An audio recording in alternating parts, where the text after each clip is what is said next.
Are we in a recession? Who knows? I'm not an economist. I'm just a guy that can fix air conditioners. But I wanted to go real quick through a few things that if we are in a recession that I have seen that could affect you and the heating and air industry in itself. A lot of homeowners make different decisions when they are in what we would call a recession. If they think that prices are high, or if they think that they're on some sort of bubble, something that would deal with the economy, we'll sometimes see homeowners make different decisions. Maybe they'll repair instead of replace their heating and air system.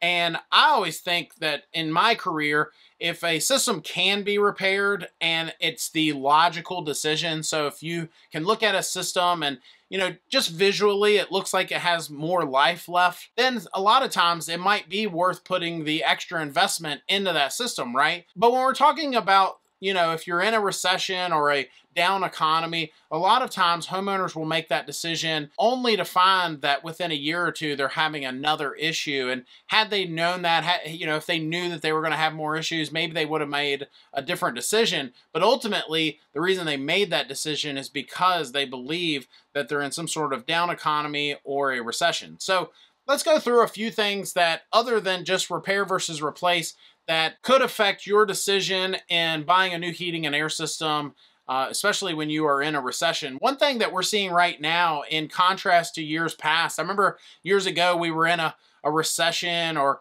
some sort of economic depression. Even then, I didn't see it quite as bad as it is now when it comes to interest rates. And this mostly affects only people that are going to finance that new heating and air system. If you don't need to finance, if you're able to pay for it outright, that's not something you need to worry about. But one thing we'll see homeowners, do, especially if the interest rates are higher and they need to finance, they'll make different decisions than they would have based on the high interest rates. Maybe they're going to do something to buy them some time, whether it's make that repair, maybe it's, just plug in some space heaters if it's the winter time, or put a window unit in to get through the summer if it's getting close to the end of the season. We'll sometimes see folks make those sorts of decisions because of the high interest rates. Interest rates aren't just for folks that are buying homes or cars. When they're buying big purchase items for their home as well, like a heating and air system, they may make a different decision than they would have if the interest rates were still good. Another thing we see in the industry when there's a down economy is the labor market itself changes. So you'll see heating and air companies do things like lay off employees. If they're slow and they just don't have as much business, they may lay off employees and things like that. I can say, thankfully, to date, we've never had to do that at Griffin Air. I've always ran lean. I've always made decisions for the best interests of my employees when it comes to if the economy were to tank or if the company were not doing quite as well, we would not have to lay employees off. But some companies don't operate that way. If they have a lot of business coming in, they'll hire, and if they are slow, then they will lay folks off. And I've seen companies here locally, actually, one in particular, that it's like a roller coaster year in and year out. They're hiring and firing people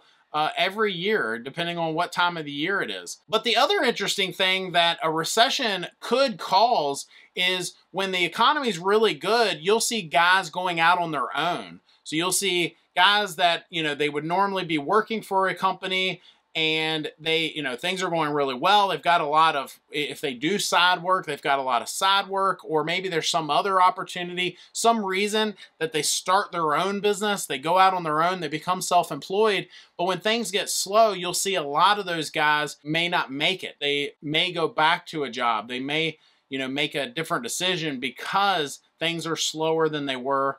And, being in a recession, they have to figure out how to put food on their family's table and hang up this self-employment robe, if you will. That's like one of the scariest things for me personally, would be having to ever do that. I don't think I would ever do that. I think I would figure something out.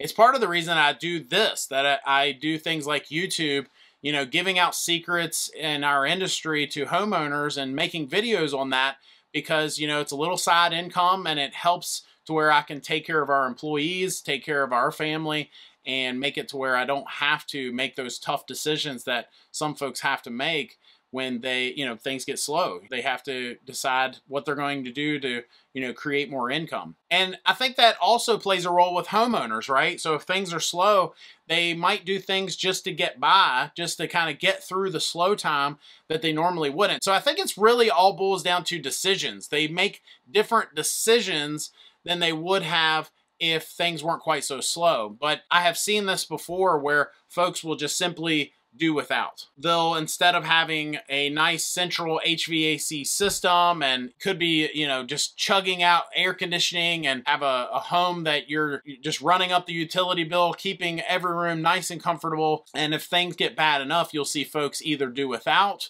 or, like I said, put a window unit in one room and spend more time in that room than others. Honestly, that's how I grew up. We didn't have a very large house. So I don't want to say we were like super poor, like, poor, like you should feel sad for me.